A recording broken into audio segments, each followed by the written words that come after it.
Velina has come around as both a debut limited agent of 3.0 and of Wind Anomaly, a brand new element to ZZZ. We've had a bit of a taste of it with Scorched Horizon in 2.8, but with how restrictive it was, there wasn't much more to it beyond it being a part of the encounter design. Velina, on the other hand, changes how Anomaly teams play altogether. No more disorder dancing or dealing with pesky ICDs, just loop anomalies back to back and get absurd damage out of it.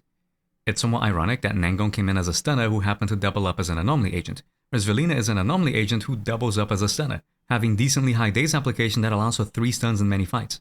Between Wind, Daze, and Velina's own mechanics, like Abloom's and high interrupt levels on her skills, she ends up being the best pick for most Anomaly agents most of the time.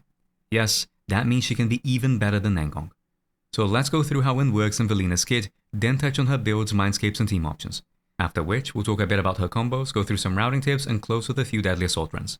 Then you can be the judge if Velina truly has come to herald a new meta to ZZZ. Velina is an Anomaly agent in a similar vein to Bernice or Vivian, an off-field unit with unique mechanics that help her sustain her Anomaly build-up and contribute to the team in different ways.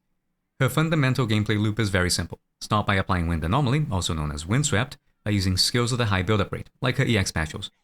Many such EXs also builds a third of her Wind Bloom gauge, 2/3 of which can be consumed to launch a sweeping cyclone. This can match to other elements and even triggers an Abloom against Windswept enemies. Once Wind is applied, swap out of her and get started with building non-Wind anomalies on enemy targets to trigger Vortex, dealing heavy damage and also yielding a condensed cyclone. This also triggers an Abloom, but as a weaker version of her sweeping cyclone. Every Vortex trigger gives her points, and once 2 are built, they consume to upgrade the condensed cyclone into a sweeping cyclone. From there, cycle it, pun intended, all over again, getting as many as possible in a fight.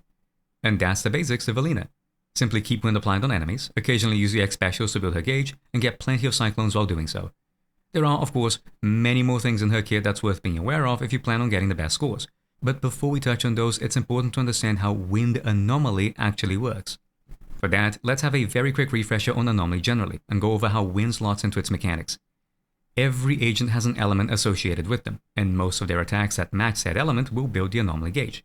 When it's at max, the next finisher will trigger an Attribute Anomaly effect, building up decibels and having a unique behavior that differs based on the element. Some are damage over time effects, like Burn, which automatically ticks every 0.5 seconds. Some are conditional, like Shock and Corruption, both of which only tick for damage when enemies are hit, with a 1 and 0.5 second cooldown respectively.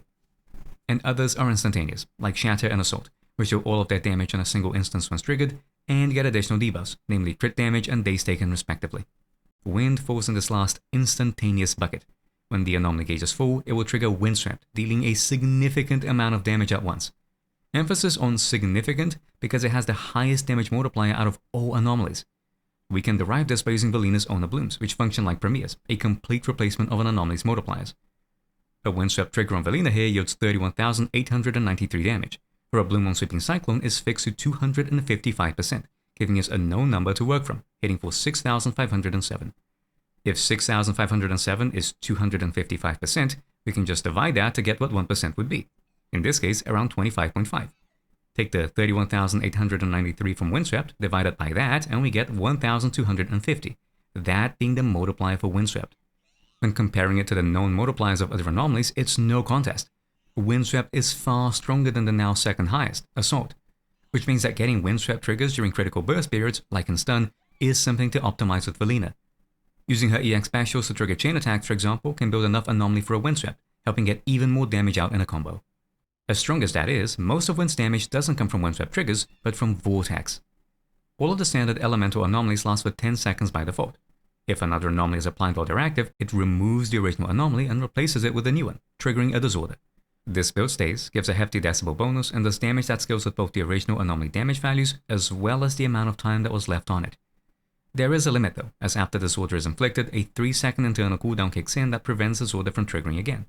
So anomaly teams need to work that into their combos and routes, delaying certain attacks to give time for this internal cooldown to expire. Wind, though, doesn't care for any of that. Windswept isn't just a tick of damage, it's also a state, lasting 30 seconds instead of the usual 10. Anomaly applied during this period does not replace Wind, nor does it trigger disorder. So if you try to apply Burn, there'll be no damage over time effect. Wind stays on. Drive dish sets like Inferno Meadow and Thunder Meadow do nothing, as the enemy's anomaly cannot be replaced. It stays as Wind. Nor is there a disorder or its associated daze, decibels, or ICT, because there can be no disorder. Instead, Vortex will trigger, distinct but similar in many ways. This is a single tick of matching elemental damage that doesn't build up any days, but does build up decibels, the same amount as a disorder in fact. Note that while it does match the element of the anomaly that's applied on top of wind, it works much like an Abloom, as an instance of damage of that anomaly, which means that effects that are conditional on inflicting an anomaly, like Fang Metal, Polar Metal, or Branch and Blade, are not triggered by Vortex. Thankfully, when Vortex is triggered by an anomaly, it is still inflicted on the enemy. Burn may not take the damage, but burn is still inflicted, just that it's also cleared immediately. These distinctions do matter because Vortex deals its damage in an area of effect, so even if only one enemy gets Vortex triggered on them, all nearby enemies take the same damage. The anomaly infliction, though, is distinct from Vortex damage, so that is only applied on a single target. Still, this AoE property is incredibly strong. If you trigger Vortex on 3 enemies at the same time, you're getting 3 Vortexes worth of damage on every single one of them. Keep in mind that since inflicting anomalies and triggering Vortex doesn't clear wind from enemies, the only way to get rid of wind once applied is to wait out the full 30-second duration. No matter what is triggered, wind will continue to tick down as if nothing happened. Note that although Disorder can't trigger, and so its 3-second ICD isn't a factor, Vortex itself has an ICD to it, also at 3 seconds. But this isn't really an issue. With 2 anomalies on a team, it can be tricky to juggle them both, as it's possible to have 2 anomaly gauges close to full, with Disorder ICD being a forced lockout. But with Wind, the ICD is only applied to Vortex, which means Windswept can still be triggered whenever. The only time Vortex ICD would matter is if you go from 0 to full on a non-wind anomaly in under 3 seconds. Needless to say, this is very unlikely to happen against bosses, making combos and anomaly routing as a whole much more forgiving. And rest assured, much like with Anomaly and Disorder ICD, the cooldown keeps ticking even during ultimate cutscenes. There's no risk of overcapping with them. There's another property that Vortex shares with Disorder. Its damage also scales with Anomaly's damage values, except that instead of it being the original Anomaly, it's the one that got applied on top of Wind. What that means is that you can have a fully geared Velina, but if the one applying an Anomaly has nothing equipped, it won't do much besides increasing the damage of Windswept rather than Vortex. On the flip side, you could have Velina use nothing and Vortex wouldn't care for it. Since it scales off other anomalies, that means it scales with the agents that trigger it. The damage there is going to be determined by their stats and not the wind applier, namely Velina. There are some caveats to this though. Vortex is considered anomaly damage off the attribute that triggered it, so effects that relate to it also translate over to Vortex. A Vortex triggered by shock is a shock Vortex, so its damage on an enemy that's electric weak is higher than on one that isn't. Since it's also considered anomaly damage, although Disorder bonuses don't apply to it, standard anomaly bonuses do. In the example here, Grace without her additional ability active has Vortex trigger for 42,562 damage.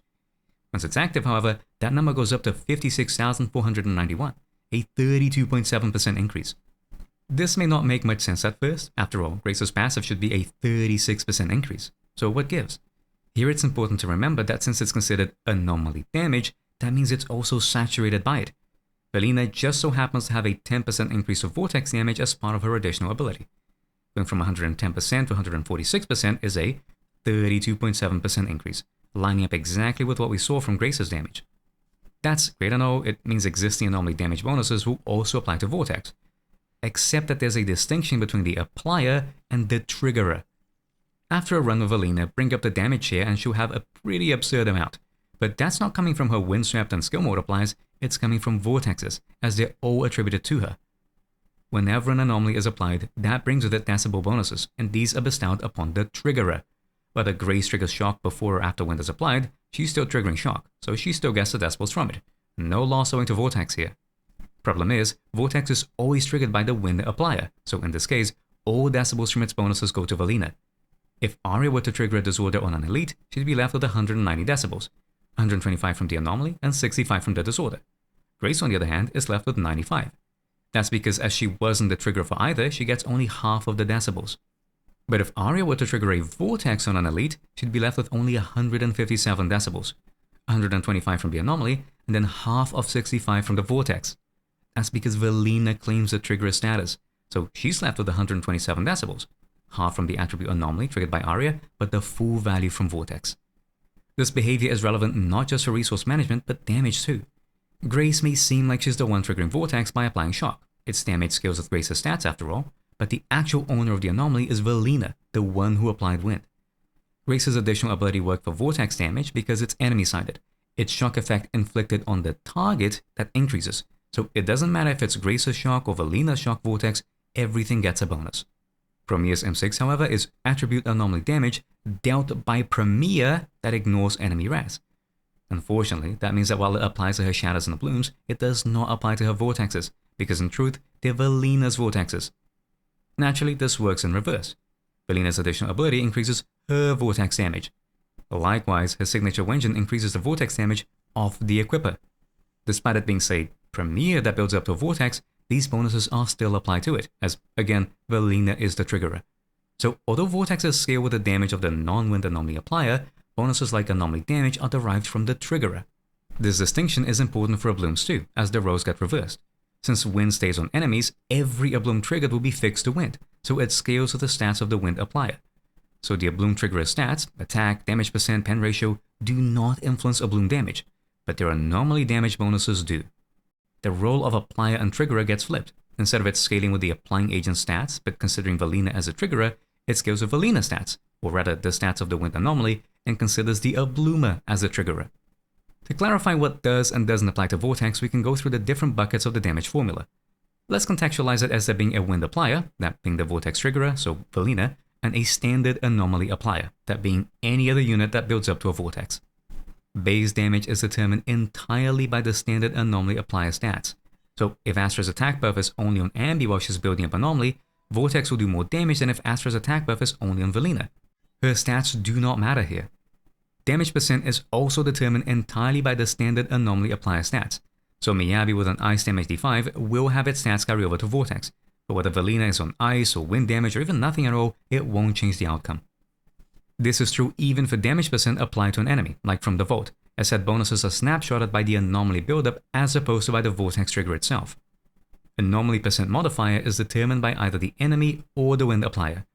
Grace's additional ability impacts shock damage dealt to the enemy, so it works. But notes from the chain's 4-piece effect on a standard anomaly applier, like Promeia, does not. On the flip side, effects like Velina's additional ability or her signature Wenjin that affect her directly do carry over, as this part of Vortex scales with the triggerer, hence the wind applier. Res modifier is determined by either the enemy or the wind applier. This is why Vortexes deal more damage to an enemy that's weak to its inherited type, like electric. Person res ignores on the standard anomaly applier, like Promeia's M6 however, will not contribute. Velina's M1 though would, as it's bestowed upon her as the triggerer, the wind applier. Res shreds also work, like Astra's M1, as they're inflicted on enemies directly. Death modifier is determined by the enemy, the standard anomaly applier, and the wind applier. It depends on the source. So the enemy's death matters. A lower level or half-death enemy will take more Vortex damage than a full death one. Likewise, death shred effects, like Nicole's core passive, will apply in full if they're up for when the Vortex ticks, but not if it's only up during the anomaly build-up period. So that's no different than how it works with anomaly generally. Pen, on the other hand, improves damage if it's up while anomaly is applied rather than on the damage stick itself. But for Vortex, this is strictly tied to the standard anomaly applier. Ambi with a pen ratio d5 will yield a higher Vortex, but whether or not Velina has it makes no difference. Team-wide buffs, like Rina's core passive, also work as they're granted to the standard anomaly applier. Most Ignore effects, like Miyabi's M1, do nothing for Vortex as it applies only to attacks, not to anomaly damage. Jane's M2, however, is a team-wide Death Ignore effect that does apply to anomaly, and since it's active on the wind applier, assault vortexes will benefit from its effect. Damage taken does not exist as of yet, so it can be skipped, whereas the stun damage multiplier does apply to Vortex, being tied to the enemy directly. As for anomaly proficiency bonus, it's determined entirely by the standard anomaly applier stats. So Ambi with an anomaly proficiency d4 will yield a higher Vortex, but Velina's anomaly proficiency has no bearing on the final damage. Then lastly is buff level modifier, which is determined entirely by the standard anomaly applier's level. That means a low level Velina will not yield lower vortexes than a higher level Velina, but a level change on other agents would. Okay, that's a lot. So to summarize, level as well as attack, damage percent bonuses, pen ratio, anomaly proficiency, your drive disc stats all scale with the standard anomaly applier. Whereas anomaly damage percent or anomaly res ignore all scale with the wind applier. Then most enemy sided effects like death and res shred or stun damage multipliers work to increase Vortex's damage. With the caveat that some effects can cover multiple bases. Grace's additional ability increases the anomaly damage on the enemy, and since Vortex triggers on them, it gets buffed. Jane's core passive, on the other hand, applies to any squad member, Velina included, but it's for triggering assaults on enemies in the Node state. There's multiple bases covered here.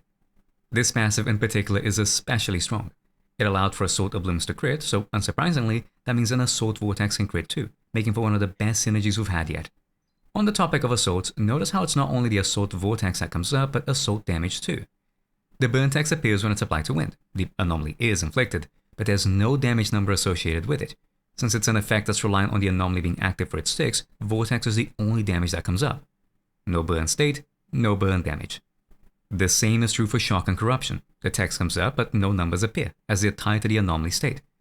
Shatter and Assault, though, they're single instances of damage that are triggered immediately, so that means ice and physical characters get both their own anomalies and Vortex damage on top. That doesn't quite make them better than the others though, since their Vortex scaling is lower. In a way, it's similar to Disorder.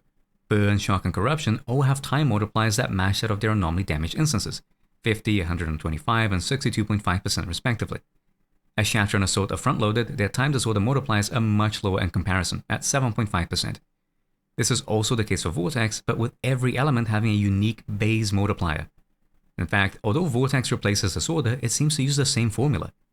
Disorder has a fixed multiplier of 450%. Additional multipliers are then added to that, like from Yanagi's core passive, and then it's further enhanced by a time and anomaly-specific multiplier. These tend to match the tick rates and multipliers of the original anomaly. Burn ticks every 0.5 seconds with a damage multiplier of 50%.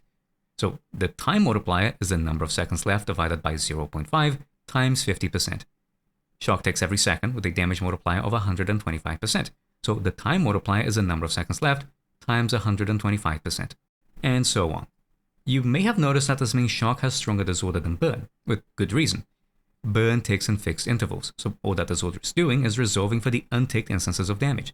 The same is true for Shock, but since it's a conditional anomaly and so unlikely to ever be triggered on cooldown, it has a stronger multiplier, and as a result, can yield stronger disorders. For Vortex though, there never is an opportunity for conditional anomalies to be triggered. Burn, Shock, and Corruption all end up the same, and sure enough, their Vortex scaling is too. We can find this out with a bit of reverse engineering, so let's do some quick maths together. Ambi is our example here, and when triggering Shock with her, we get 1410 damage per tick. We know that Shock is a 125% multiplier, so if we find 1%, then multiply that by 100, we get a value of 1128 as our baseline. When triggering a Shock Vortex with her, the damage we get is 21,428. Let's plug in the disorder formula, but change the 450% fixed multiplier to an unknown, or Vortex multiplier. Additional multipliers would apply, but isn't relevant for now, so we can get rid of that entirely. Knowing our baseline and our final Vortex damage, all we need to do here is solve for x. So convert percentages to decimals, resolve the multiplication of the time and shock multipliers, then balance both sides with an equivalence transformation. Now we do it again, but by getting rid of our time and shock multipliers. This leaves us with one last operation, which gives 649.645%. As the game rounds damage numbers, it's more likely that our shock vortex multiplier is 650%. I'll spare you the testing for all the different elements, but by repurposing the disorder formula, it's possible to find out all the vortex multipliers, and the end result is the following. Note that despite the different base multipliers, if we sort them all out, Burn, Shock, and Corruption all end at 1900%. Shatter, though, is at 1375%, and Assault only 875%. That's not a problem, though, as Shatter and Assault also trigger alongside Vortex. With a 500% multiplier for Shatter, that brings it up to 1875%, barely any lower than that of the other anomalies. This is an oversimplification. Velina's anomaly damage bonuses won't be applied to Shatter, but anomaly damage bonuses on the Ice Agent would. This is then flipped for Vortex damage, but broadly speaking, the multipliers more or less add up.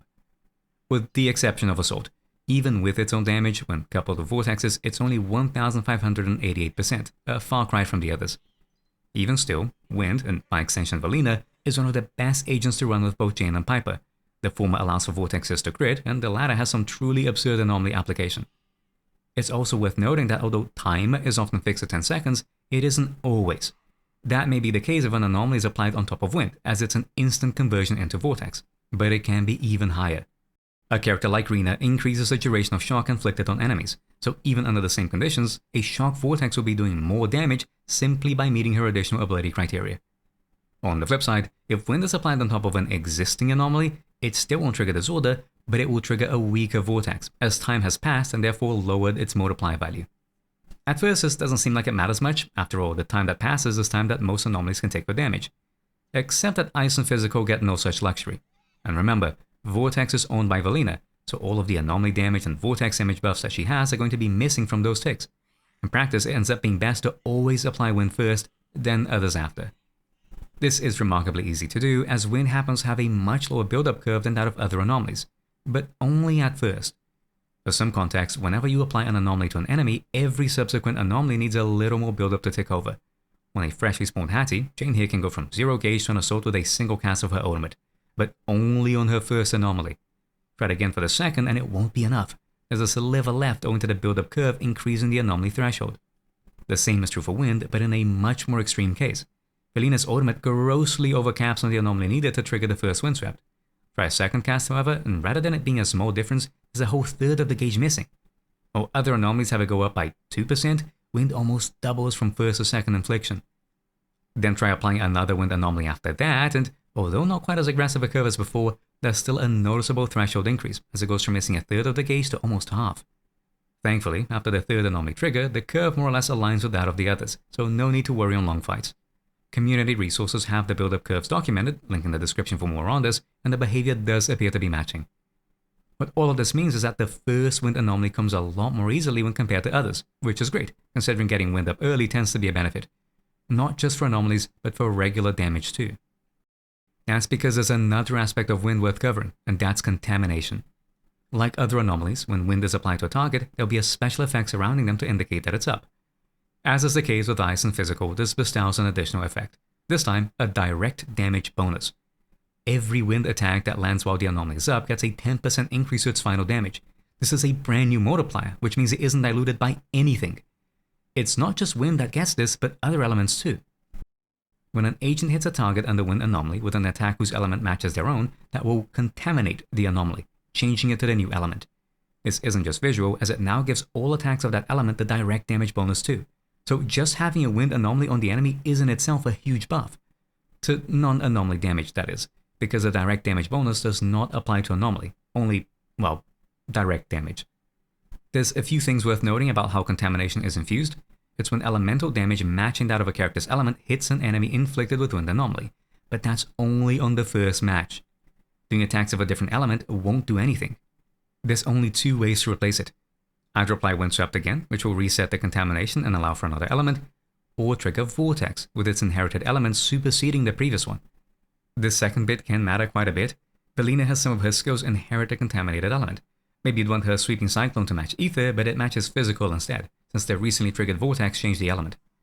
It should also be noted that Contamination is only applicable to non-Wind elements. Wind cannot contaminate itself. And the direct bonus that it provides can supposedly be increased by a Tempest coefficient, but no agents or enemies have this yet, so how it works remains to be seen. The last aspect of Wind worth talking about is its disorder multiplier.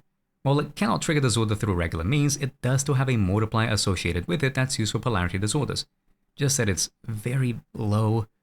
Unlike normal disorders, it doesn't matter how early or late it's triggered. The damage is always the same, being entirely devoid of time-scaling multipliers. As before, we can work this out.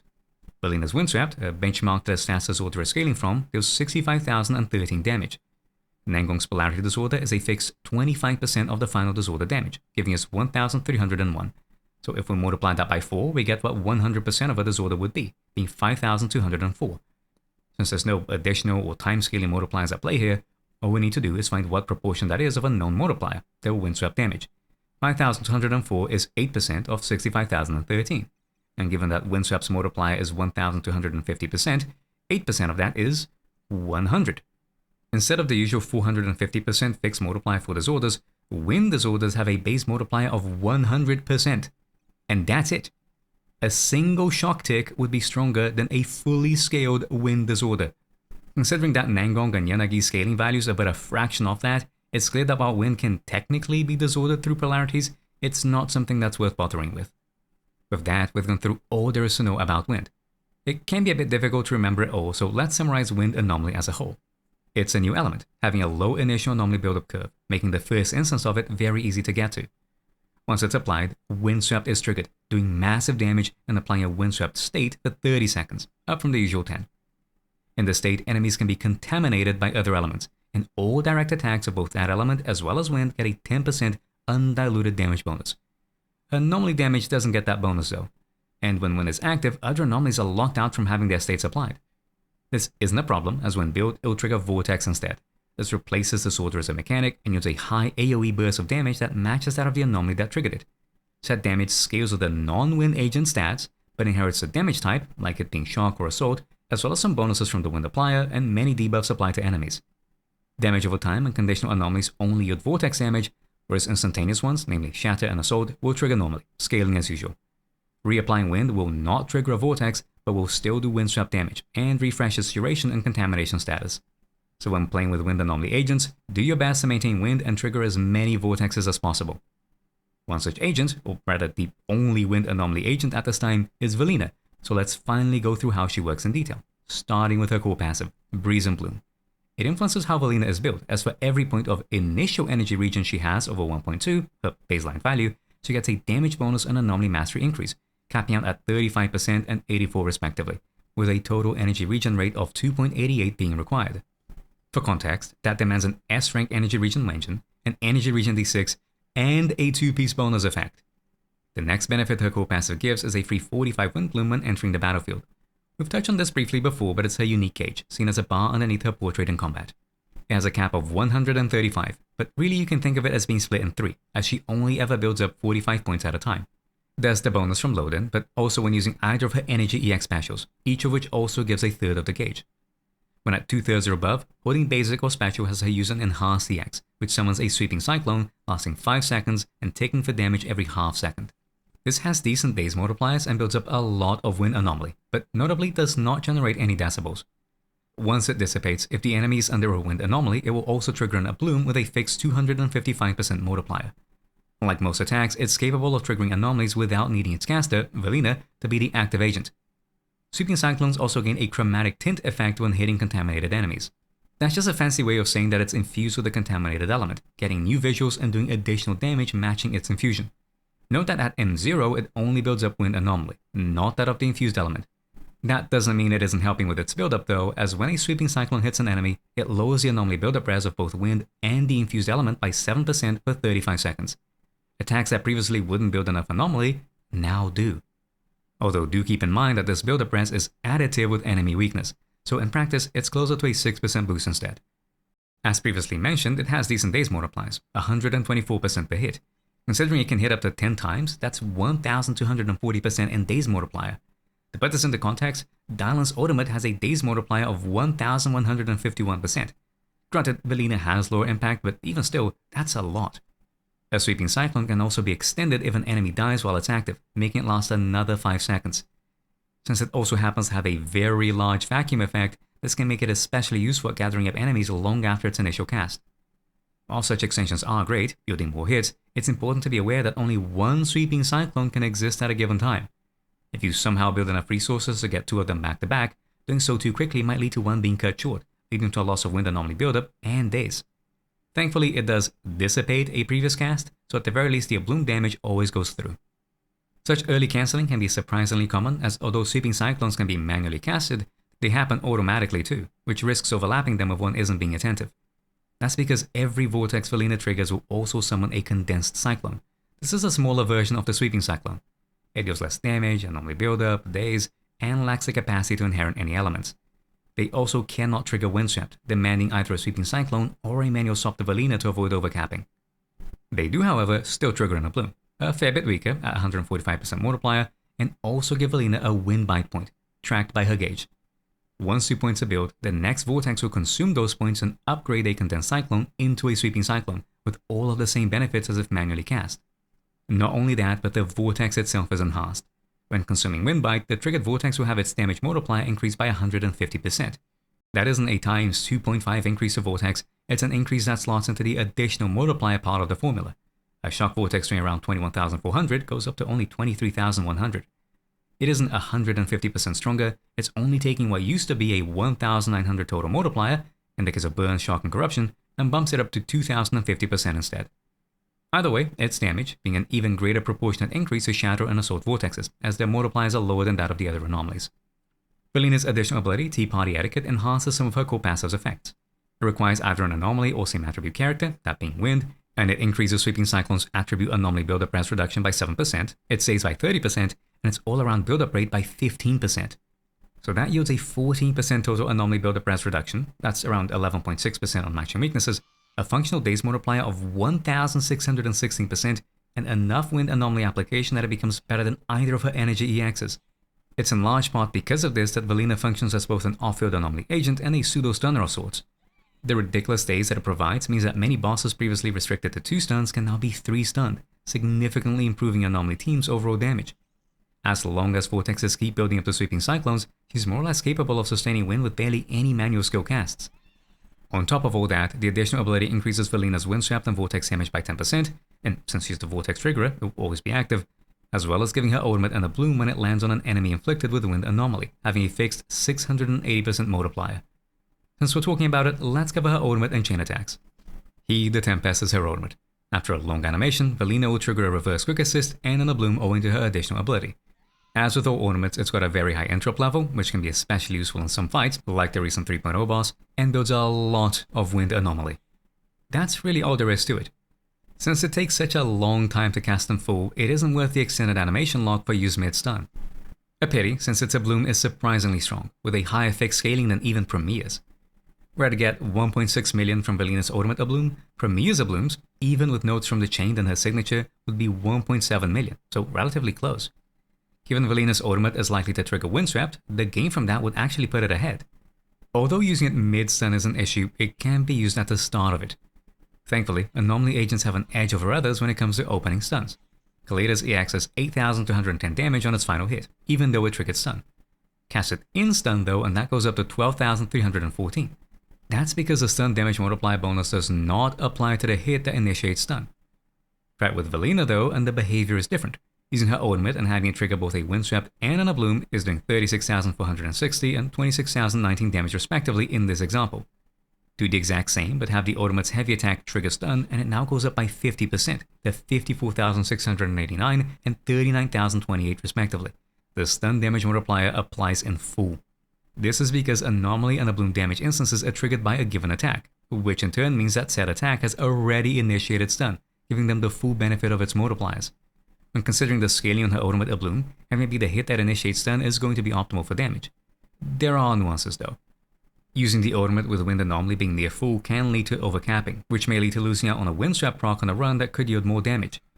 And the ultimate doesn't have particularly high days multipliers, which can make it awkward to have it be what initiates stun. There are ways to get around both of these, like by using a Sweeping Cyclone's constant hits to initiate stun and trigger Windswept halfway through the ultimate cast. This does eat into some stun time, but if the heavy attack can be timed to land shortly after stun recalc expires, it isn't going to be too big a loss. Emphasis on if it lands shortly after, as overlapping on stun recalc can mess up combos.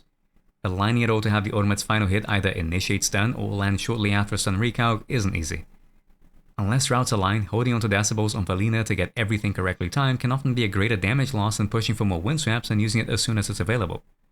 I personally didn't bother with anything too fancy in most runs, and using it out of stun was good enough, but there is potential for optimization here.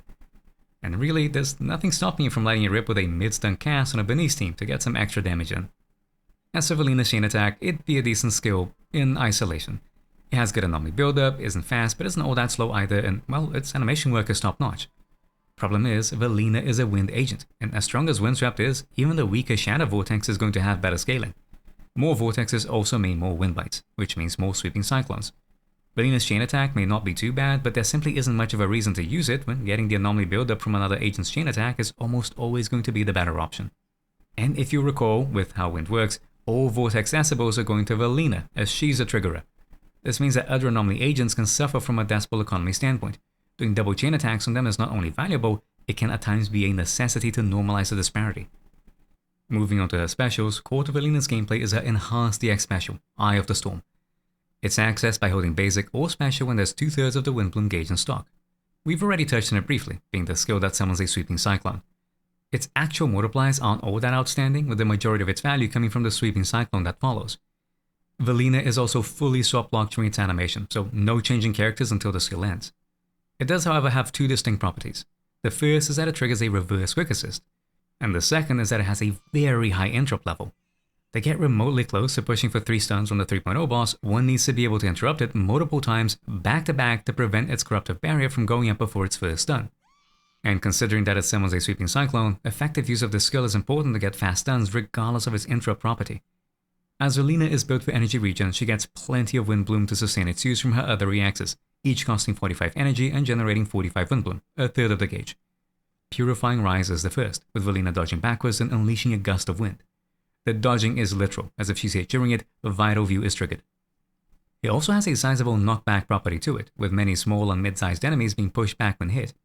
When it comes to its multipliers, it's pretty good. Solid anomaly buildup, decibel gain, and daze, especially for how fast it is. Once done, it can shortcut into the final hit of Velina's basic attack, but this isn't usually worth doing. That's because it links into Triple Death Blow, her second energy EX. Like the first, it also consumes 45 energy, but is significantly better in almost every aspect. Around 2/3 higher, in fact, for anomaly buildup, decibel gain, and daze. And it still gets the basic 5 shortcut after cast, so no loss to be had there. Well, almost, as it's also superior in knockback, to the point a basic link may not reach on small to mid-sized enemies. To make it easy to see that it's available, Velina's energy bar will change, with the EX notch shifting forwards to the 90 energy threshold when it's met. No accidental users of EX1 thinking you had enough for an EX2 but coming up short. Considering EX2 has the same energy cost as EX1, that makes it far more efficient. It does take a little longer to cast, but there's nothing stopping you from swapping out on starter. As it turns out though, the limiting factor behind good runs often isn't resource efficiency, it's time. At the start of a fight, using only EX1 rather than waiting for the energy to EX1 and 2 is likely going to be best. It's an early Windswept and enhanced EX cast, the latter of which also summons a sweeping cyclone, which means an anomaly buildup res reduction. And since Windswept does have a high multiplier, getting as many triggers and stun is best. With how fast EX1 casts, using it to trigger other agents' chain attacks is a great way to maximize damage. Of course, the additional anomaly and especially daze from an EX2 can be very helpful for certain fights. If time allows and resources are in stock, an EX1 and EX2 string will almost always be better than multiple EX1s. Just don't be blinded by its multipliers and only spend energy when it's available. Other than her reactors, Velina also has a regular special, and it can actually be somewhat useful. Its multipliers are poor, and there's nothing really worthy of note, but it's fast. So if needing a quick chain trigger, it's a decent option to fall back on if other quick heavy attacks aren't available. As for Velina's basic attacks, they're rather standard. It's a 5-pass string and has middling multipliers, so anomaly buildup, daze, decibels, even energy, especially for the time that it takes. The final string at least is alright, and at first it seems to be quite slow, but it has a fast finisher and doesn't animation lock Velina for very long. Since it can be cast after an EX1 or 2, it's an effective way to build a bit of extra wind anomaly at the start. Just be aware that because its finisher comes on early, even if the later hits build enough anomaly, it won't trigger Windswept as it's past the finisher point. As for Velina's quick assist, it's rather disappointing, with poor multipliers and a very long animation. Her defensive assist is as standard, but her assist follow-up has a ridiculously high anomaly build. In fact, it's higher than any other anomaly agent released so far. So it can be surprisingly useful as a means to build up to an early Windswept trigger. As mentioned before though, the concern in many runs is time, and her assist follow-up is also very long. This means that despite it having a decent daze multiplier of almost 600%, it isn't always worth taking, especially as other teammates may be more in need of decibels than Velina. Balancing out resources with daze is the greater concern. With the enhanced DX interrupting enemies, even finding opportunities to defensive assist can be difficult, so mastering what to do and when is a big factor to getting the best scores. When it comes to Velina's dodges, they're all terrible. Her dash attack has awful range, one of the worst in the game. When compared to her peers, it's no contest. Her dodge counter isn't much better. Poor multipliers, a long animation, and it puts a ridiculous amount of distance between Velina and her enemies. In fact, you can combine both of these deaths together for even greater disappointment. Dodge counter gets Velina so far away from small to mid-sized enemies that not even her dash attack can reach. Thankfully, with how few opportunities there are to use either, given Velina's off-field nature and the high interrupt level on her longer skills, her dodges are rarely used. Now that we've gone through her skills, we can talk about investment priority. Core passive first is a given. A to F nodes give anomaly proficiency and base attack, and although this doesn't factor into Vortex, it does to Windswept as well as any Ablooms triggered off wind. Leveling it up also increases the additional damage on enhanced vortexes from Windbite as well as a fixed Abloom multiplier on cyclones. Following that, focus on her specials, as it's quite important. Anomaly agents don't get any more anomaly damage from leveling their skills, but they do get daze. With Velina sweeping cyclone scaling with her special, it has a large influence on how runs are routed and whether 3 stuns can even be reached. For the same reason, her ultimate as well as her assists are worth putting some points into. As her basic and dodges are rarely, if ever used, it's safe to leave them at low levels. Vengeance are a topic for Velina because she has some interesting options. Her signature, Yuzuha is a standout pick. It has an energy regen main stat, which is required to max out her core passive. If you recall, that's up to 35% in damage bonus, more than an entire D5's worth, and 84 anomaly mastery, and it provides unconditional anomaly proficiency, making it pretty useful if running Velina with agents like Aria or Promeia, whose Ablooms will scale off her Wind Anomaly. This is great and all, but even Abloomers have most of their damage in a fight come from Vortex. Bring up the damage share chart, and even Aria, who gets the most instant Ablooms out of any agent yet, has only a third of the damage attributed to her.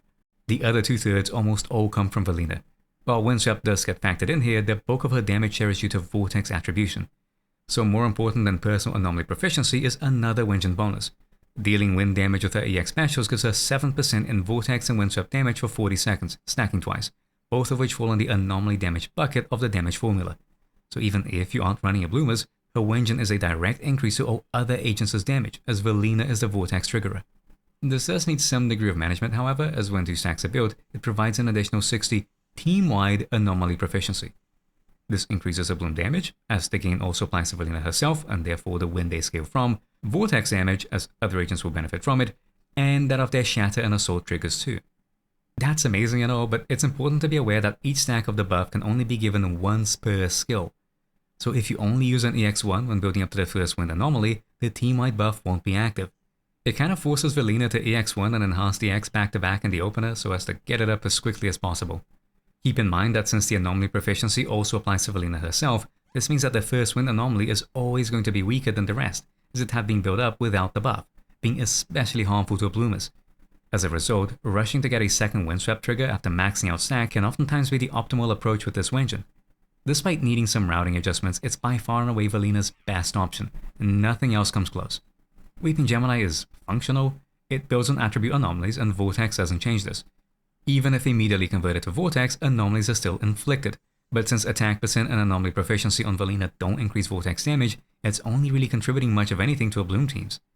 It does increase Windswept damage, which is nice, but considering fights can be taken to 3 stuns, the reset on its bonus isn't particularly inspiring. On some enemies like Scorched Horizon or the 3.0 boss, there's barely enough time to get to 3 stacks before a stun.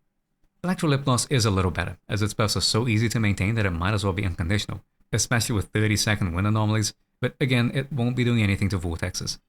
Regardless of what's used, anything without energy regen felt awful.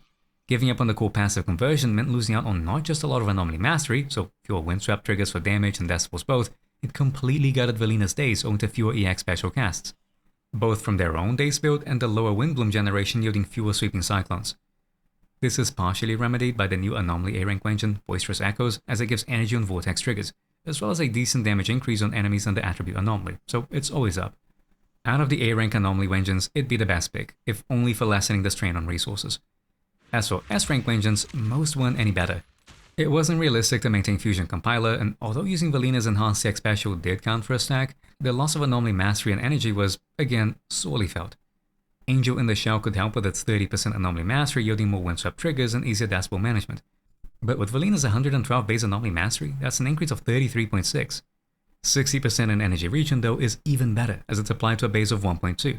Owing to Velina's core passive, that'd be an increase of 36 Anomaly Mastery.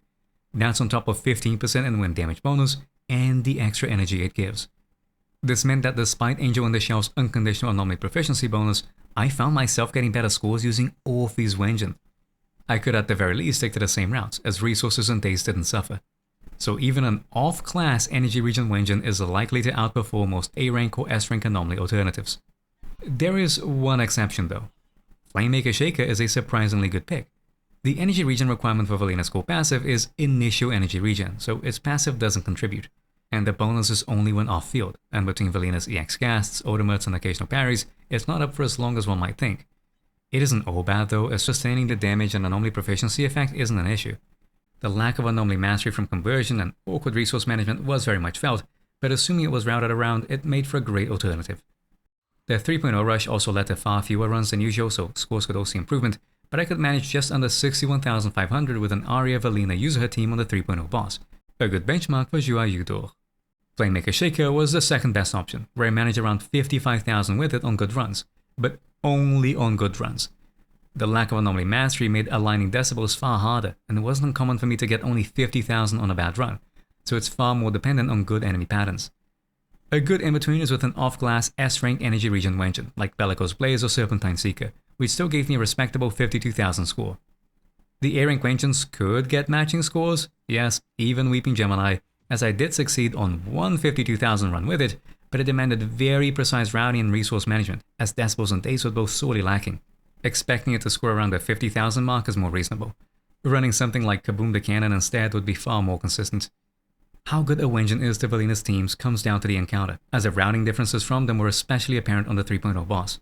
So get her signature as priority, but if not, I'd recommend using Flamemaker Shaker or an S-rank Energy Region Wenjin instead, with the former having higher ceiling but the latter being more consistent. A-rank options like Weeping Gemini, Electro Lip Gloss, and Boisterous Echoes can give matching scores to Energy Region stat sticks, but the difficulty in doing so led to lower averages, so I'd recommend an A-rank off-class pick over them. As for drive discs, it's very straightforward. Withering Salon is a brand new set debuting with 3.0, and it's tailor-made for Velina. Wind damage bonus on the 2-piece, up to 50 anomaly proficiency on using EX specials, and an 18% damage bonus after triggering Windswept. Nothing even comes close, so it's off to the mines to grind out this new set. 2-piece is Energy Region. Without it, she's missing on 0.24 of the stat, which amounts to 5% in wind damage and 12 anomaly mastery. Her 2-piece Phaethon's Melody doesn't even hit 9 in anomaly mastery bonuses, so it's objectively worse in all aspects. Stats are a bit more flexible. D6 is Energy Region. It's more anomaly mastery than even an anomaly mastery D6. Given wind lasts 30 seconds, you might be tempted to run attack percent, but remember, the 60% in Energy Region here is also a 15% bonus to wind damage, 3/4 of a D5. When you factor in the 36 anomaly mastery and far more frequent EX use, any gain in damage from attack percent would be offset by the lower Windswept count and worse resource economy. Never say never, I suppose, but even in my attempts with the Bloom heavy characters, like Promeia, the results weren't good, so Energy Region it is. D4 is Anomaly Proficiency, the standard for anomaly agents and what would yield the highest Windswept and Abloom damage. And D5 can be anything really. In an isolated scenario, even with Withering Salon, Velina's School passive, Moonlight Lullaby, and Tanuki Wish, wind damage bonus seemed to be best. But that was on a Guardian MK2, which has slightly lower depth than bosses. Pen ratio followed very close behind, and once normalized to the 953 depth standard, would match wind damage or even pull out ahead. Attack percent was the worst, roughly 2% behind, but that's with it being saturated by Yuzuha's flat attack buffs. Marginal changes to endgame buffs or a change in a support pick would be enough to order the rankings. At my stats on VR, these were the following Windswept damage values I got, so it's a minor difference. Doubly so because, again, this does not apply to Vortex, only to Windswept and Ablooms. Whatever has more substats is likely to be best. Set substats are equally lax. Anomaly proficiency and attack percent are both the best, with pen and flat attack working as secondary rows. Although anomaly proficiency is best, it's not by much. If a non-attack percent D5 is used, the difference between an anomaly proficiency and attack percent is marginal, less than 0.15% worth of personal damage. When considering Vortexes don't care for this to begin with, the team-wide impact on damage is even lower. So as always, more substats will be better than tuning substat distribution. When it comes to teammates, Velina is not only compatible with, she's arguably a best-in-slot unit for most anomaly agents. Piper, historically her high anomaly build-up rate is something that had been difficult to work around for disorders, as Bernice and Vivian would struggle to keep up. Nangong was more accommodating, but resource economy could be a problem, and really, Nangong was as much of a damage dealer as Piper was. With Velina though, and it's all good. No need to worry about disorders because there are no disorders. Piper can simply on-field and unload, leading to better energy management and back-to-back assaults. Even if resources are running short as stun arrives, it's no problem, as chain attacks can go to her instead of other anomaly agents to make up for low energy. Jane? She had always either fallen behind or just about matched Piper. Vivian Astra teams were the closest she got to being better, but once Yuzuha came out, expending Ablooms in a timely manner wasn't easy. Even on Nangong teams, her personal damage struggled to keep up. Velina changes this. Jane's core passive allows for Vortexes to crit. This isn't like with Vivian, where only Ablooms triggered on physical anomaly would crit, being notably absent from corruption, disorder, and non-physical Ablooms. There is no disorder, and there are no non-physical Vortexes. Most of the team's damage can crit, and it all scales with her personal buffs, like Passion State. It's a perfect synergy. Grace? She has always been in an awkward spot, even after potential awakenings. With Bernice, Vivian, Nangong, even mixed teams with Alice, Disorder has always been at the forefront of optimizing anomaly damage, but Grace's game plan is one that's best suited to looping shocks back to back. Velina then enables just that. Full benefit out of her high shock damage and additional ability. Where before shock would be replaced early with another anomaly through disorder, or simply override itself before Vortex would go through, losing out on her additional's value, now she gets all of her shock damage on every Vortex. Bernice? The jump between her performance with and without Velina may just be the greatest out of all agents. She's long suffered as a secondary damage dealer, but when off-field, her afterburns weren't enough to keep anomalies balanced. Emberflow stacks didn't come often, as they'd only ever be built through afterburn, with Bernice having few opportunities to use her enhanced basic to get additional afterburn triggers. Not a problem with Velina. The anomaly buildup res reduction from Sweeping Cyclone means Bernice has less of a problem looping anomalies than before. As she's on-fielding, there's a reason to make frequent use of her enhanced basic, getting the extra afterburn triggers. And even on situations where Yuzuha isn't on the team, Velina's Cyclones are constantly triggering afterburns anyways. It gets even better on stun, as Bernice has a chain attack with a higher anomaly buildup than most anomaly agents' entire ultimates, so getting 2 of them in stun is equivalent to 2 free Vortexes. Promeia? Her teams were already very strong, to the point she was comfortably outscoring Miyabi even on the latter's shield bosses. Be it through Nangong's days and instant burst potential, or Vivian's constant Abloom generating obscene amounts of corrosive chill. As it turns out, Velina gets the best of both worlds. She offers enough days to sustain 3 stuns, and has plenty of Ablooms through Sweeping Cyclones, of which Promeia triggers often, owing to her high anomaly buildup rate. Let's not forget that she isn't just generating corrosive chill with Ablooms, she also gets it off Shatter and Vortex, so every anomaly trigger means points from both. Heck, it seems as if Promeia was built with Velina in mind. Since Velina gets all the Vortex decibels, this can at times cause problems with other characters, but Premier's own decibel generation is so high that it doesn't matter, having enough resources to cast multiple ultimates between stun states.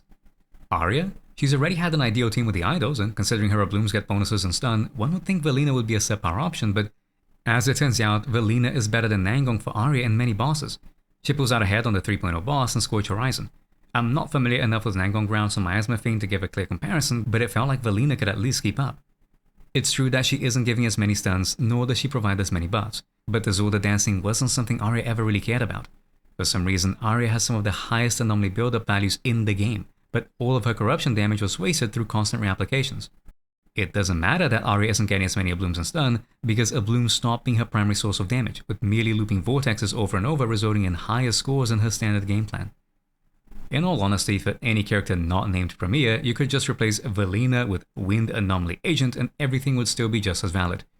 Outside of synergies with her Ablooms or general routing benefits, like pushing for 3 stuns, Velina's primary role is as a means to apply and sustain Wind Anomaly. That's all she needs to do though, and in a way, it makes her function as a generalist that doesn't demand all that much from her partners. Naturally, Wind itself does have caveats. For instance, with Promeia.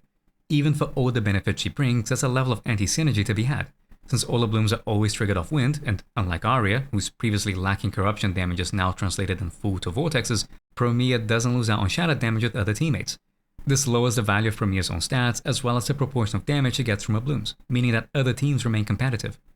Velina is almost certain to be outscoring Nangong on Wind weak content for her, especially as Ablooms would all be weakness matched, but Ether weak tips the scales over. And since having high anomaly buildup is important for Vortexes, not having Yuzuha is a massive reduction in performance to any Wind team. It's not as if other supports can't be used, but the scores I was getting on an Aria Velina Suna team hovered around 47,000. That's more than a 14,000 score difference when compared to my Yuzuha runs. Granted, the Suna run wasn't as well routed, so 50,000 is well within reach, but that's still an 11,000 plus score gap, despite the on-paper buff value not being all that different. The lack of anomaly buildup felt awful. Something as simple as having worse Espel economy owing to fewer Vortexes had a big influence on how it all played out. It's simply down to how Wind works. And this isn't just restricting support picks, as Velina ends up being incompatible with many other agents. Vivian is a bad match. Unlike Bernice, she lacks the obscene amounts of anomaly buildup on her chain attack, nor does she have a way to on-field with an enhanced basic attack. She's strictly an off-field agent, and even with her signature, her anomaly buildup has historically been lacking. This conflicts with Velina's own poor on-field capabilities and Wind generally demanding constant anomaly triggers for Vortexes. The anomaly buildup res down on Sweeping Cyclone does help, and Velina can trigger Vivian's Ablooms relatively easily, owing to her high energy regen and enhanced DXs. Still, that alone doesn't make up for the awkwardness that is having both on her team. Alice isn't good either, with her core passive massively increasing physical anomalies to Zorda damage, and her additional ability granting Blade Etiquette on the Zorda triggers, losing this as a big hit to both her damage and resource economy. What's the point of Polarity Assaults being able to force the Zorda with regular assaults if the Zordas can't happen to begin with? Technically every assault, Polarities included, do yield Vortex triggers, so it's not all bad, but the lack of Blade Etiquette generation is sorely felt, and should be far more comfortable in another comp. Yanagi is even worse. Her entire character revolves around the Zordas. She has a team-wide buff that gives her an additional damage multiplier, her EX special triggers polarity disorders, and, let's be honest, she isn't the best when it comes to anomaly buildup, getting fewer vortexes than many of her peers. The loss of the Zordas from regular anomaly inflictions means that all she gets are those from her EXs. While her core's multiplier bonus is additive, a boon given Wind Disorder's low multipliers, it doesn't make up for the complete lack of time scaling, which yield pathetic numbers. Miyabi might just be the worst pick of all. It wasn't mentioned in the Wind Anomaly section, but Frost Vortexes have a different scaling from Shadow Vortexes. It has a generous time multiplier that it inherits from its Disorder counterpart, but when trying to reutilize the Disorder formula, it seems as if the base multiplier for it is 0. Granted, the generous time scaling means that its final total damage multiplier does come out ahead of a regular Shadow Vortex, and Miyabi does still get Frostburn break damage alongside a regular Shadow. So far, so good. Neither of these are bad things.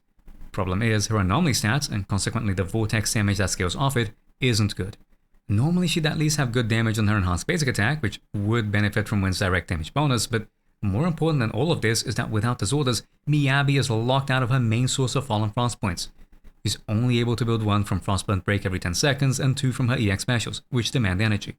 And the 30% Ice Resignal from her additional wouldn't apply either. That needs Disorder after all, so her enhanced basic attack's damage isn't actually that good. She's gimped in every conceivable way. Out of all existing agents, Velina has the most explicit anti-synergy with Miyabi, because Wind Anomaly is itself a Miyabi anti-shield. But once, Miyabi's M2 can make a big difference in routing, as it's the only way for the two to work together. On the topic of Mindscapes, Velinas are really good, although how good it is does depend on the team. The first benefit from M1 is that it increases the day's bonus from her additional ability by 20%, taking it up to 50% total. This means that her Sweeping Cyclone has a functional days multiplier of 1,864%. That is the highest single days multiplier in the entire game. This makes it far more comfortable to hit 3 stuns on most bosses. But there is still a level of player skill required. After all, its relative increase to days is roughly 15% and it's only to Sweeping Cyclone. But it does make certain fights far more consistent, or at the very least, less stressful. Days alone isn't what makes it great though. Is that it also gives a 20% Wind Resignal to Velina's Vortexes. And as we've gone through, since she's the Wind Applier, and therefore the Triggerer, it's going to factor into all Vortexes. Then there's also a 20% Wind Resignal to all squad members' Windswept damage. This may seem strange at first, after all, Velina is the only one triggering Windswept, but if you recall, Ablooms inherit the element property they're triggered from, which means that every Abloom triggered off Wind, be it Promeias, Arias, Velinas, all of them get 20% Resignal too. Considering that the support M1 benchmark is 18% Rest Red, having 20% Resignal to Windswept, Vortexes, and Ablooms, together being the majority of the team's damage, makes it even better. Granted, it doesn't apply to everything. General attack damage won't see a benefit, and while this is a fraction of the damage from an anomaly team, a percentage value you'd likely be able to count on one hand, it's still something. More important is that it won't apply to regular anomaly damage either. This means that ice and physical characters who have a non-negligible amount of their damage come from Shatter and Assault respectively won't get any bonuses to those anomalies. So while Jane or Piper still benefit plenty from this Mindscape, 20% Resignal to most damage is nothing to scoff at, they're going to get less value than other agents. Promeia would be better, after all, her Ablooms are going to be affected, but since she does still contribute to damage through Shatter, the value she gets is middle of the road. The ones taking the most in are units like Grace, Bernice, or Aria, since almost the entirety of their damage is either Vortex or Abloom, they get full value from the Mindscape. As a result, gauging how good this Mindscape is varies. While I was able to hit just under 61,500 in score with an Aria Velina Yuzuha team on the 3.0 boss, it wasn't easy, with very specific attack patterns being needed. Yet with the combination of higher days and damage from this Mindscape, I was consistently killing with time to spare. Unfortunately, this does mean the value add from this Mindscape has a big range. It could be anywhere from a 10 to 20% increase in score, depending on the team and encounter combination. With how important UIU door is for Velina, given the cost difference, I wouldn't recommend going for M1 over her signature, but despite that, one thing is certain, this Mindscape is good. Which makes the fact that her M2 is significantly better even more impressive. When Velina triggers Windswept, she now gains a point of Wind Bite, although it does have a 5-second cooldown. That's a huge boost to her resources, as it means building up to Sweeping Cyclones not only through Vortexes from other agents, but her own anomaly triggers too. As it turns out, this alone is about as good, if not better, than her M1 in terms of days. Since Sweeping Cyclone is where most of her days is loaded, and stat skill is already being enhanced by M1, getting more casts of it in a fight results in far more days. Having more Sweeping Cyclones also gives more Ablooms, as well as more frequent additional Vortex damage multipliers from her core. On top of all this, M2 also provides a 15% increase to her additional abilities Windswept and Vortex damage bonuses, taking it from 10 to 25%. With anomaly damage being relatively unsaturated and Velina taking the role of Triggerer, it also applies to all Ablooms and Vortexes, so this alone could be roughly a 10% increase to team damage. Yet what tips the scales to have this mindscape cross into the broken territory is that it allows Sweeping Cyclone to build up Anomaly from its chromatic tint element match effect. This works similar to Bang Boo's or Yuzuha's flavor match, where it adds to the gauge but does not dilute its stats, being a functional decrease to the amount of Anomaly needed to trigger a Vortex. Given Sweeping Cyclones come far more frequently owing to the Wind Bite and Windswept triggers, this makes for a positive feedback loop. More Cyclones, which build more Anomaly, which build more days and decibels, which lead to more Automates, which result in more Vortex and Windswept triggers, which give more Cyclones, and so on. On an agent like Promeia, who gets resources from Ablooms, Shatters, and Vortexes, this results in an outrageous value add. All in all, I'd estimate this to be around a 20 to 25% increase over M1. On an agent like Promeia, it could be even higher. Both the mode and team investment factor into its value too. More days doesn't just mean more stuns, it means faster stuns, and therefore earlier kills, which can be especially important for shield defense or on vertically invested teams. Admittedly, broken Anomaly Agent M2s aren't anything new. We've had Alice, Vivian, and good god Jane still undefeated there, but this is certainly a step above some of the recent releases we've gotten. As is the case for most Anomaly agents, M3 and M5 don't really do anything for Velina's damage. Higher multipliers there don't translate to Anomaly after all. On the flip side, it does translate to days, in particular defensive assists and Sweeping Cyclone. At M3, with her additional and M1 factored in, its days goes up to 1,978%. At M5, it's 2,092%. So, the usual. More days, faster stuns, more score, faster kills. It doesn't do anything for damage really, but has some value, which is more than can be said of most Anomaly agents M3s and M5s. As for Velina's M4, it's rather straightforward. A 15% combat attack increase to her for 40 seconds after using an EX special. For many, this doesn't do all that much. It's an increase to her Windswept and therefore all Wind Ablooms, but nothing for Vortex. Still, it's a welcome bonus, especially for agents like Promeia and Aria, who do see greater benefits. With my setup, it was yielding almost a 6% increase in Abloom damage for Aria. From damage share charts, a roughly estimate would place us at around a 2% team-wide gain. After factoring in the harder hitting Windswept from Velina herself, a 3% plus increase shouldn't be too far off. It's a little more than a stepping stone mindscape to M6, but at least it does something, a quality few other M4s can lay claim to. Velina's final mindscape can also be ridiculously strong. Whenever she consumes Wind Bite as part of her core, triggering a Sweeping Cyclone and enhancing Vortex, her Wind Bite point is refunded with a 6-second cooldown. They really went hard with the whole positive feedback loop for Velina's mindscapes. Better Sweeping Cyclones with M1, more Sweeping Cyclones with M2, then more Sweeping Cyclones again with M6. All of which yield more Anomaly buildup, which means more Windswept and Vortexes, which lead to more Sweeping Cyclones. It goes on and on and on. At this point, you'd be hard-pressed to find a moment in a run where there isn't a Sweeping Cyclone taking for damage. Doubly so because she gets an additional 20% Wind Anomaly buildup increase to her attacks on enemies already under Wind Anomaly. This is important to distinguish from her additional abilities Anomaly buildup res. They're different multipliers. Since this gives more Windswept, it also leads to more Wind Bite generation owing to M2. And that then leads to more Sweeping Cyclones, which build the Anomaly for more Windswept. You get the gist of it. Having more Windswept matters too because, with M6, Velina gets a stacking Anomaly damage percent bonus to her Windswept if she refreshes it early. Up to 40% total, scaling by 2.5% per second, which means that if there's at least 16 seconds left on Windswept, she gets the full bonus. Considering Windswept's 30-second base duration and the amount of Anomaly Velina gets at this level of investment, it's practically guaranteed to always cap out. I must stress that the wording is unfortunately awful as it implies it would be regular damage bonus, but from testing, it's Anomaly damage bonus, that all too familiar relatively unsaturated bucket. And note that this won't apply to other agents as Ablooms. If you recall, Anomaly damage bonus is associated with the triggerer, so Premier's Ablooms aren't any higher on Velina's M6, but Velina's own Ablooms would be, as she's the triggerer for those. Even still, a 40% bonus to Anomaly damage is sizable, especially with how many Windsweps and Ablooms are triggered owing to the non-stop Sweeping Cyclones. With saturation factored in, this translates to roughly a 25% increase instead, but that's still plenty. While Windswept itself isn't the bulk of damage, Vortexes, with the sheer number of them, it adds up. The value add is again hard to discern. It really comes down to the higher days and Anomaly buildup from Sweeping Cyclones, as well as the decibels from Windswept triggers. That's amazing on paper, but depending on the level of investment, there might not even be time to reap its benefits. The result is that this has a far greater positive impact on teams that aren't vertically invested. M0 Promeia with M6 Velina is drowning in corrosive chill. A 25% increase to scores might even be an underestimate. On a full M6 P5 team though, it might shave 5 to 10% off kill time, mostly owing to the higher days than anything else, as fights don't last long enough for its value to stack up. All in all, Velina has exceptionally strong mindscapes. Not necessarily because they're good individually, although trust me, they are, but because they play upon one another in such a way that it leads to these positive feedback loops, boosting both her and her team's damage output, days, and resource economy. Considering that her rival for a slot in the team is Nangong, perhaps this level of improvement on vertical investment is a given. If anything, the problem at very high investments is that Suna's vertical on Wenjin is a lot better than Yuzuha's, so Nangong Suna teams outperform as a result. Still, considering upcoming characters that are said to have good synergy with Velina, the full potential of her mindscapes is yet to be seen. Now that we've gone through all of Velina's kit, we can talk a bit about combos, which turn out to be exceedingly simple. As mentioned before, using her ultimate's heavy attack to initiate stun tends to be best, as any Windswept or Abloom triggers that come from it would still benefit from stun damage multipliers. Although that can vary depending on the character and whether or not doing so means losing out on Vortexes and Ablooms. For Promeia, it's entirely possible to have her still get 2 chains and 5 Ablooms even while opening with Velina's ultimate.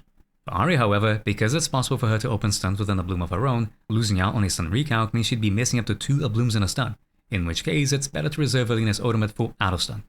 And even in situations where opening with ultimate can be ideal, if it comes at a cost of holding onto it for so long that Velina gets 1 less ultimate over the course of a fight, it may not be worth it.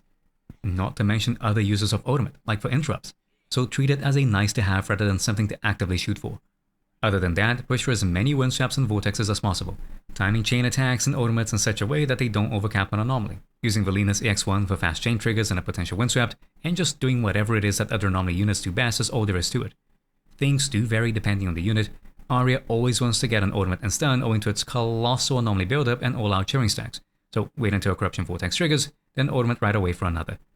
Promeia though usually won't want to use her ultimate as it means giving up on Abloom. Unless doing so would give an extra Vortex that otherwise wouldn't fade and stun, then it's worth using. Even more so if it can trigger a Windswept off a Sweeping Cyclone. As for out of stun, general gameplay is simple. With Windswept lasting 30 seconds, all that she really needs to do is come on field every once in a while to EX special, be it by expending energy to avoid overcapping or with her enhanced EX to get Sweeping Cyclones out. For most players, that really will be all that's required of her. But if you want to get the most out of the character, there are 3 key mechanics to be mindful of: decibels, daze, and interrupts. Vortex decibel attribution means that Velina is going to be hoarding it, and this can cause issues with routing as ultimates aren't up when they need to be. Velina may not take to the field often, but it's good to get in the habit of planning around when she should. These are opportunities to defense assist back to a primary anomaly agent and feed them decibels, all the while getting a healthy dose of anomaly buildup on top. Effective parry and EX distribution is also a big help with daze. Try to save for a full EX1 and 2 string where possible, but don't miss the forest for the trees. Think about when single casts are warranted, like on the opener or instance. All the while, look to maximize the use of her enhanced EX in a way that doesn't cut Sweeping Cyclone short, as that is often the difference between a 2 and 3 stun fight. Learning when to use it is especially important because of its high interrupt level. Since it cuts enemies out of whatever they were doing, this means giving up on parries and interfering with certain enemy attacks that may have been important for a route. Alternatively, this can be used to force enemies out of bad patterns, getting them to cycle into another attack that may be more favorable. In truth, Velina is quite simple. Optimizing her is more about working around universal routing concepts and being aware of how Wind Anomaly works to get the most value out of its mechanics. Even still, that doesn't mean there is no skill expression to her. Considering her status as a hybrid between anomaly, stun, and support, there's merit in learning how to balance these offerings to get the most out of her. Being the debut unit of 3.0, she sets a new floor for what anomaly agents are capable of, so let's see just what it is that she can do.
Velina is pretty good. I should point out that these runs were very rushed, so there's plenty of room for improvement. At better substat counts and with a P5 Cradle or Sinner signature on Yuzuha, I wouldn't be surprised to see kill runs even at OM0P1s.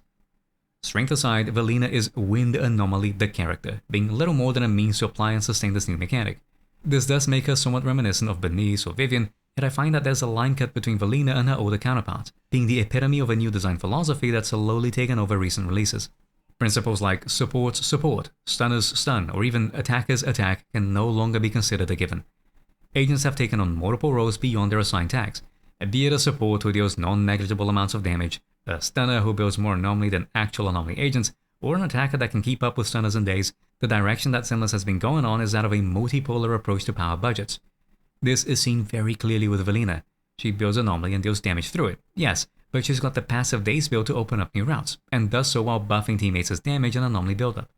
There's always a risk that this jack-of-all-trades approach will come to haunt her, given she boils down mostly to being a wind applier and the status lasts 30 seconds. If a future wind support comes out, would she still have a place? I'd argue that yes, that it's in being a multifaceted unit that Velina can entrench herself on the meta for many patches to come. Although I must confess that such an evaluation is rather conditional on context. When considering Velina's additional is explicitly made to work with another wind character, and it's been not so subtly hinted that she's an ideal partner for Promeia, the clear up-and-coming Void Hunter release, it does get a little easier to come to such a conclusion.